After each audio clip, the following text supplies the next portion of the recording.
A discussion as to whether employment opportunities abroad offer a solid ground. Our Rwandan correspondent Isabel Masozera caught up with a South African national whose name in the culinary arts is big in Rwanda. Take a look. Earlier today, I attended a very special event that paired wine and food, and I could not help but be inspired by this one chef. And I just had to get him to sit here and talk to you guys, and I hope that you'll be just as inspired as I was. Chef Andile, thank you so much for joining me. Yes, ma'am. Thank you very much. Could you tell us a little bit about yourself? Yeah, my name is Chef Andile Somdaka. That's my surname. I'm coming from South Africa, Cape Town, to be precise. And I grew up with a family where I used to cook as a young boy with my sisters, older sisters. I'm the last born at home. And I found myself in the hotel.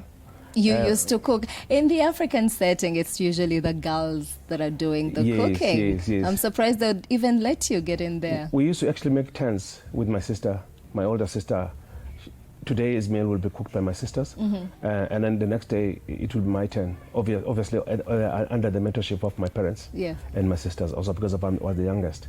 So the cooking was actually mentored, embedded in me from home.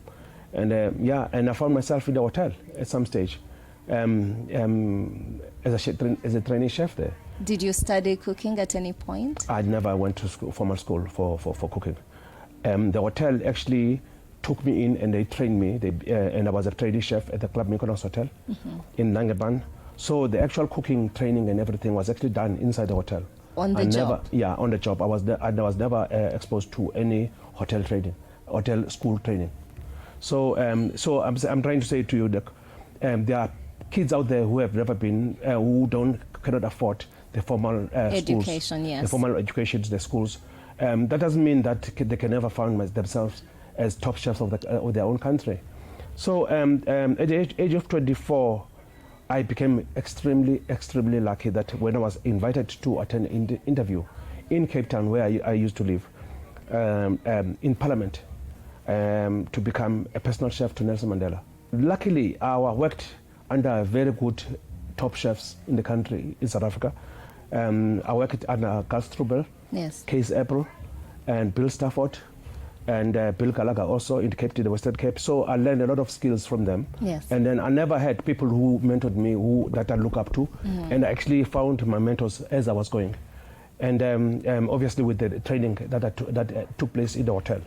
I did the in-house training at the hotel in Club Mykonos. And I was lucky, then I was appointed to be, I was actually invited to attend the interview. And then they were actually looking, without telling me. You didn't know what you were interviewing for? Yes, I only knew that I was interviewed for a chef post at the office of the president. I didn't know who was I going to be cooking for. And in fact, I was later told that actually they were looking for someone who has a background exactly that fitted my profile. Madiba has been in prison for the full 27 years. He has never been exposed to the food that he grew up eating. And I had that background from home. And because my parents, of the early days, cooking with your sisters, you had the experience to cook local food that he needed. So that alone, that experience that I had, made me to understand how important the food that you were brought up eating. Did that in any way influence your decision to specialize in South African local food? Oh yes. Right now, I'm running and owning a restaurant in Midrand. It's in Kona Liver in Olifantsfontein Road. The restaurant is called Eziko Restaurant. It's doing extremely well. We're selling South African cuisine, typical South African cuisine. We have people who are coming from the rural area. When they are working in the big city, they want to now and then remember their background. So my place serves that element and make sure that those type of people are actually having a home away from home. So my restaurant is serving typical South African food. So it was easy for us to be in Rwanda to come and cook with the Rwandese chefs. Because we are taking fruits of experience from South Africa with collaborating with the Rwandan chefs. So that's why it's very easy for us to do that. Chef, Yeah. how did that experience, because you didn't only serve one president, you served two. That is amazing. First of all, congratulations. I think you are an inspiration to a lot of chefs out there, but I want to know how that experience defined the chef that you are today. You know, I was actually so humbled that as I was serving in the president office, the deputy president of the country, the then deputy president Thabo Mbeki, was actually very, very, very busy. So it was doing most of the bulk of the job that Matiba was supposed to be doing. But then Matiba became president of the country when he was at least was very old. So the office of the deputy president was then doing most of the job. Yes. So the hosting of the delegates all over from all walks of life. I met the guys, the likes of Tony Blair, when I didn't even know who they were. Yeah. So Bill Clinton and the Queen, we hosted them at the office of the deputy president at the president's office. So I was quite privileged and humbled by the experience. So I'm trying to say to you, the reason why I'm saying that is whether you have had a formal education or not, you can be anything in life that you want to be, provided that you are good in anything that you're doing. Yes. You know. Where do you draw your greatest inspiration in your work? From my colleagues. I've got wonderful colleagues that I work with. I work people that I don't even know, that I've never even met. Right now here in Rwanda, I'm with my chef Tabai. Yes. He's with me. We go all over the world together. We were in Ukraine last year. We were in Europe. We were in Turkey. We were in Belgium. We were in Amsterdam. We were in also Copenhagen, where we fed ambassadors of Europe. So we collaborate with a lot of other chefs in South Africa also. Both white and black chefs. Yes. So we draw a lot of inspiration from chefs from all over the world. Last week we had a meeting, just before we came here, we met a wonderful, wonderful lady who is based in England, who was a judge of the British menu and British Bake Off, Prulith.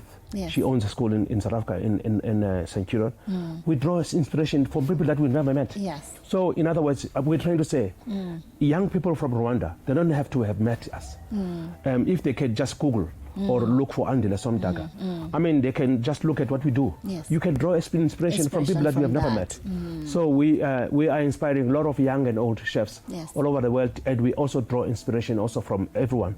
I mean, everything that I do around the world and in the country also I do with my chef Mahlomola Tamai. In our culture, it's always important to stay true and to stay close home in order to, navigate through life. Yes. And we find family ties to be something that is so strong. Yes. I don't see a ring on your finger.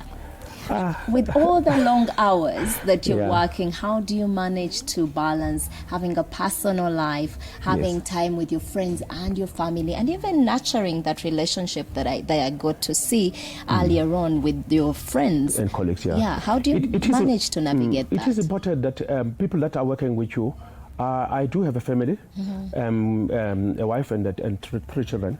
In fact, fourth child, and my daughter is 25 years old. And then my son is 12 years, he's turning 13, and my other daughter is 6 years, she's turning 7 very soon. I must prepare for birthday cakes. And then the other one, she's just turned 14 months now. Yeah. So no, I do make time for everything. I juggle around and make time, and I also will not be able to achieve these things without their support. Without their support. So their support is equally important. Do we see another generation of chefs coming from your offsprings? I hope not. You hope not? That is not the answer I expected. Yeah. In fact, people must understand that if you want to be a chef, you must know that you have to love this. This is not an easy industry, but it's not a difficult industry too. We're traveling the world. We're enjoying what we're doing. We're inspiring young and old people all over the world. Yes. So I'm saying to you guys, look, and the other important thing that I don't want to forget to mention here is, if you can stay true to your culture and your cultural background, the cool food that you cook, you ate growing up, no one can ever cook better because of the palate that you've actually built over years. No one can ever cook it better than you.